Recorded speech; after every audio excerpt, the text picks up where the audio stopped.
अस्सलामुअलैकुम dear students, उम्मीद है कि आप सब खैरियत से होंगे। तो आज हम आपके साथ वीयू का पासिंग क्राइटेरिया शेयर करेंगे। कितने नंबर वाला मिड टर्म में पास, एक्टिविटीज़ में आपने कितने परसेंट मार्क्स लेने हैं, फाइनल टर्म में आपने कितने परसेंट मार्क्स चाहिए, देन आप पास होंगे। तो चलते हैं जी वीडियो की जानिब। बिस्मिल्लाहिर्रहमानिर्रहीम। तो सबसे पहले आपने मिड टर्म के हवाले से आपको गाइड करते हैं जनाब कि आपने जो मिड टर्म में मार्क्स लेने हैं वो कैसे लेने हैं, कितने परसेंट लेने हैं। तो जनाब मिड टर्म में जो आपने मार्क्स लेने हैं वो आपने लेने हैं ओवरऑल 20%। ओवरऑल आपने एक्टिविटीज़ में 15% लेने हैं। मिड टर्म में यानी कि एक्टिविटीज़ में है 35% और एक्टिविटीज़ में है 15%। आपने इन दोनों में से 20% लेने हैं। मीन ये कि आपने इन दोनों के मार्क्स मिलाकर 20% लेने हैं। एक्टिविटीज़ प्लस मिड टर्म जो आपके मार्क्स होंगे वो आपके 20% होंगे और वही आपका पासिंग क्राइटेरिया है 20%। अच्छा, नीचे आपको नोट दिया गया है, नोट के ओनली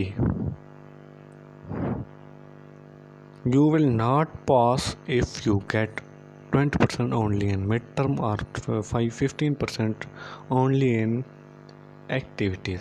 मीन कि अगर आप 20% यानी कि एक्टिविटीज़ में ले लेते हैं देन भी आप जो हैं वो क्या कहते हैं मिड टर्म पास नहीं कर सकते। अगर आपने इसमें ले लिए जनाब मिड टर्म में आपने मार्क्स नहीं लिए, आपने एक्टिविटीज़ में ले लिया 20%, आपके एक्टिविटीज़ में बन जाते हैं, आप पास नहीं होंगे। आपने दोनों में एक ही साथ इक्वल मार्क्स लेने हैं, इक्वल परसेंटेज लेनी है आपके दोनों में। अगर आप सिर्फ इसमें ले लेते हैं मिड टर्म में मार्क्स ले लेते हैं 20% और आपके एक्टिविटीज़ में मार्क्स नहीं है, देन भी आप पास नहीं होंगे मिड टर्म में, बिकॉज दोनों में आपने 20% लेने हैं दोनों में। यानी कि आप ऐसे कह सकते हैं 10% एक्टिविटीज़ में लेने हैं और 10% आपने उसमें लेने हैं मिड टर्म में। तो अब आपके साथ कुछ क्राइटेरिया शेयर करते हैं मिड टर्म के हवाले से। तो मिड टर्म के हवाले से सबसे पहले अगर आपकी एक्टिविटीज़ में 0% हैं और मिड टर्म में 20% हैं, जैसा कि मिड टर्म का पासिंग क्राइटेरिया 20%, आपने 20% ले लिए लेकिन आप फेल होंगे बिकॉज आपके एक्टिविटीज़ में 0 मार्क्स हैं। इसी तरह हम चलते हैं जनाब नेक्स्ट। अगर आपके एक्टिविटीज़ में 15% हैं और मिड टर्म में आपके 0% हैं, देन आप फेल होंगे बिकॉज आपके 15% आपने एक्टिविटीज़ में तो अपनी परसेंटेज ले ली लेकिन आपके मिड टर्म में कितने हैं 0%। यानी कि अगर आपके एक्टिविटीज़ में 20% भी आ जाएं, अगर मिड टर्म में 0 है देन आप फेल होंगे। यानी कि अगर आपके 20% किसी एक में आते हैं आप फेल होंगे, तो आपको दोनों में इक्वल मार्क्स लेने हैं। जैसा कि यहाँ पर 10% अगर आप मिड टर्म में लेते हैं, 10% एक्टिविटीज़ में लेते हैं, एक्टिविटीज़ और मिड टर्म दोनों को मिलाएंगे आपके 20% मार्क्स बनते हैं क्राइटेरिया के मुताबिक, देन आप पास होंगे। तो उम्मीद है कि आपको मिड टर्म के हवाले से समझ आ गई होगी। नेक्स्ट चलते हैं फाइनल टर्म के हवाले से। और एक बात बताते चलें कि ये जो मिड टर्म है इनके ओवरऑल परसेंटेज आप देख सकते हैं 15 और 35 50%। यानी कि आपके जो मिड टर्म का क्राइटेरिया है वो 50% है और फाइनल टर्म का अलग 50% है, ओवरऑल 100%। नेक्स्ट चलते हैं फाइनल टर्म की जानिब। फाइनल टर्म के जो ओवरऑल परसेंटेज है वो आपको पता है 50% है। आपने 50% में से कितने मार्क्स लेने हैं आपको पता होना चाहिए, 20%। आपने कितने मार्क्स लेने हैं, 20% मार्क्स लेने हैं 50% में से, और 20% ही आपने मिड टर्म में लेने हैं। और यानी कि एक्टिविटीज़ प्लस मिड टर्म दोनों को मिलाकर आपने 20% लेने हैं, जबकि फाइनल टर्म में आपने ओवरऑल 50% में से 20% जस्ट फाइनल टर्म के लेने हैं, ना कोई इसमें एक्टिविटीज़ ऐड होंगी और ना कुछ और। तो आपको ये समझ आ गई होगी। नेक्स्ट जो हम चलते हैं जनाब इसके क्राइटेरिया की जानिब, यानी कि आपको जैसे कि पता है फाइनल टर्म का क्राइटेरिया 20% है, 50% में से आपने 20% लेने हैं। तो mid term plus final term 40%, overall आपके फाइनल टर्म की पासिंग मार्क्स होंगे वो 40% होंगे, यानी कि आपने मिड टर्म में ऑलरेडी 20% ले लिए, लेकिन आपने अब अपने फाइनल टर्म में लेने हैं मार्क्स। तो जनाब आपने फाइनल टर्म में जो मार्क्स लेने हैं वो आपने 20% लेने हैं, जैसा कि आपने क्राइटेरिया के मुताबिक 20% मिड टर्म और 20% फाइनल टर्म में। अगर आपने फाइनल टर्म में 20% ले लिए देन आप पास मार्क्स आपके आ जाएंगे। तो आपको कुछ टेबल के ज़रिए समझाते हैं इसका क्राइटेरिया। जो है नोट, सबसे पहले आप देख लें, you will not pass if you get 40% only in final term और 40% ओनली इन मिड टर्म। जैसा कि आपने मिड टर्म दे दिए हैं और कुछ स्टूडेंट्स के 40% मार्क्स से अबव होंगे मिड टर्म में भी, आपने मिड टर्म में अच्छे मार्क्स लिए होंगे, 40% अबव मार्क्स भी होंगे आपके, तो ओवरऑल पासिंग मार्क्स भी 40% हैं, लेकिन आप ओवरऑल पास नहीं होंगे, फाइनल टर्म के कंप्लीट कोर्स आप नहीं पास कर सकेंगे, बिकॉज ओवरऑल आपको फाइनल और मिड टर्म के मिलाकर 40% लेने हैं, ना कि किसी एक में। अगर आपके जनाब इसी तरह अगर आपके जो फाइनल टर्म में आपके 10%, आपके मिड टर्म में है 30%, देन आप पास नहीं होंगे। अगर आपके फाइनल में है आपके फाइनल में है 30% और मिड टर्म में आप ले लेते हैं जनाब 20% 30%, देन भी आप पास नहीं होंगे। आपने इक्वल मार्क्स लेने हैं, 20% मिड टर्म में और 20% फाइनल टर्म में लेने हैं। तो आपको टेबल के ज़रिए कुछ समझाते हैं, इंशाल्लाह आपको समझ आ जाएगी।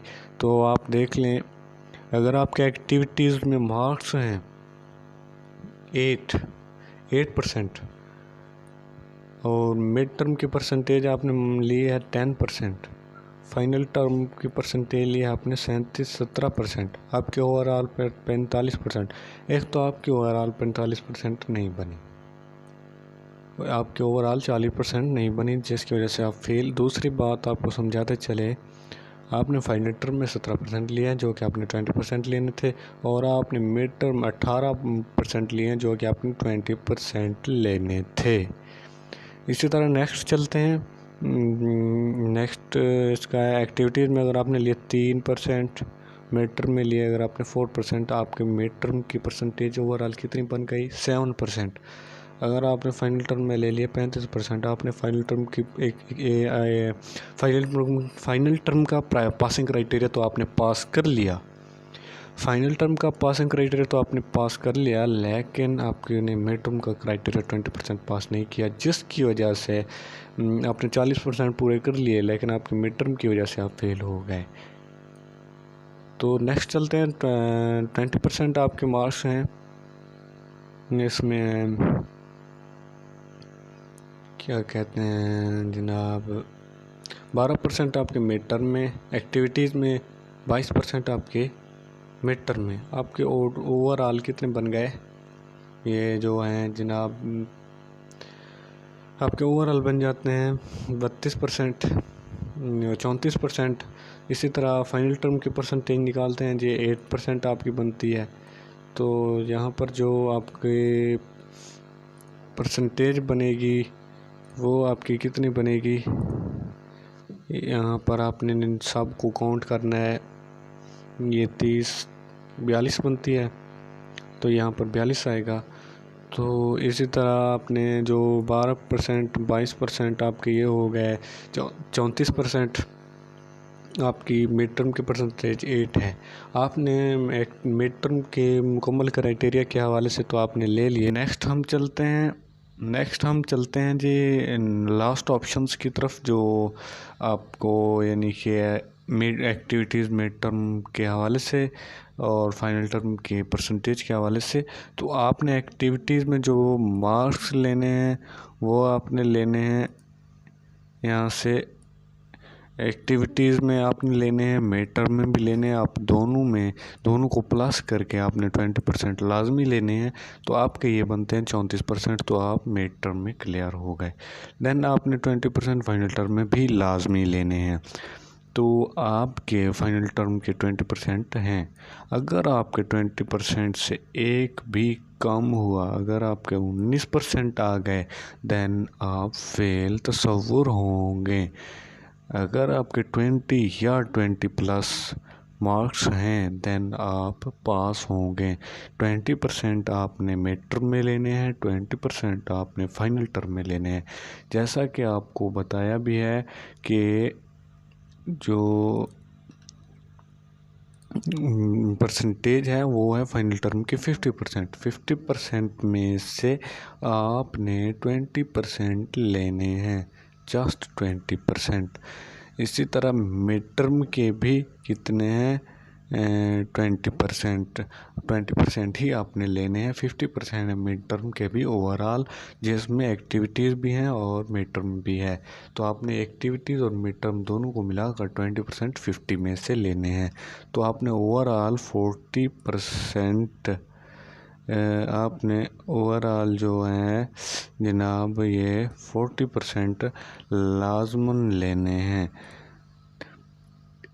अगर आपने किसी एक में 40% लिए, मतलब अगर आपके अभी जो आपने एग्ज़ाम दे दिए, आपका रिज़ल्ट भी आया हुआ है, आपने देखा होगा कि अक्सर स्टूडेंट्स के 40% होंगे, लेकिन वो अब फाइनल टर्म में कम आने की वजह से पास नहीं होंगे। अगर फाइनल टर्म में उनके 20% से कम आए, तो अगर उनके फाइनल टर्म में 20% से कम आए तो वो पास नहीं होंगे। अगर उनके मिड टर्म में जो हैं 40% हैं पढ़े, इसी तरह अगर उनके मिड टर्म में 20% से कम है और फाइनल टर्म में उन्होंने 40% पूरे ले लिए हैं, लेकिन फिर भी वो पास नहीं हो गए। आप मेन क्राइटेरिया 20+20 है, दोनों में आपने 20 लाजमन लेने हैं, देन आप पास होंगे। तो आपने यानी कि उम्मीद है कि आपको ये सब क्लियर हो गया होगा। तो लास्ट जो क्वेश्चन था अक्सर स्टूडेंट्स का कि फाइनल टर्म के जो रिज़ल्ट है वो कब अनाउंसमेंट होगा। तो फाइनल टर्म का रिज़ल्ट जो है आप वर्चुअल यूनिवर्सिटी की ऑफिशियल वेबसाइट कैलेंडर पर आकर देख सकते हैं। यहाँ पर जो उन्होंने मुकम्मल सेमेस्टर की जो एक्टिविटीज़ और सब कुछ, जो हॉलीडेज़ वगैरह सब कुछ दिया हुआ है। इसी तरह जैसा कि फ़ाइनल टर्म एग्ज़ाम जो हैं वो कितने कब थे, 15 अगस्त से स्टार्ट थे, ये उन्होंने यहाँ से 15 अगस्त से थे। इसी तरह ये हॉलीडे वगैरह भी थी, तो ये सब कुछ यहाँ पर अनाउंसमेंट है। तो लास्ट जैसा कि सेमेस्टर एंड हो गया है, लास्ट फाइनल टर्म एग्ज़ाम 19 सितंबर। लेकिन ये एक बात क्लियर कर दें कि 19 सितंबर लाजमन नहीं कि 19 सितंबर ही आपका रिज़ल्ट अनाउंसमेंट हो। 1-2 दिन ऊपर नीचे हो सकते हैं, जैसा कि यानी कि नई अनाउंसमेंट देन हो जाती है। तो यानी कि ज़्यादातर यही है 19-20, बस आपका रिज़ल्ट यही 19-20 सितंबर को आएगा। तो यही था आपका जो लास्ट क्वेश्चन। उम्मीद है कि आपको हमारी ये वीडियो अच्छी लगी होगी। अगर अच्छी लगी है तो वीडियो को लाइक कर दें, कमेंट कर दें, सब्सक्राइब कर दें। और अगर कोई मसला है, अगर आपको कुछ समझ नहीं आई, यानी कि कोई क्राइटेरिया, पासिंग क्राइटेरिया अगर कोई, तो आप कमेंट सेक्शन में इंशाल्लाह पूछ सकते हैं, आपको लाजमन जवाब दिया जाएगा। तो अल्लाह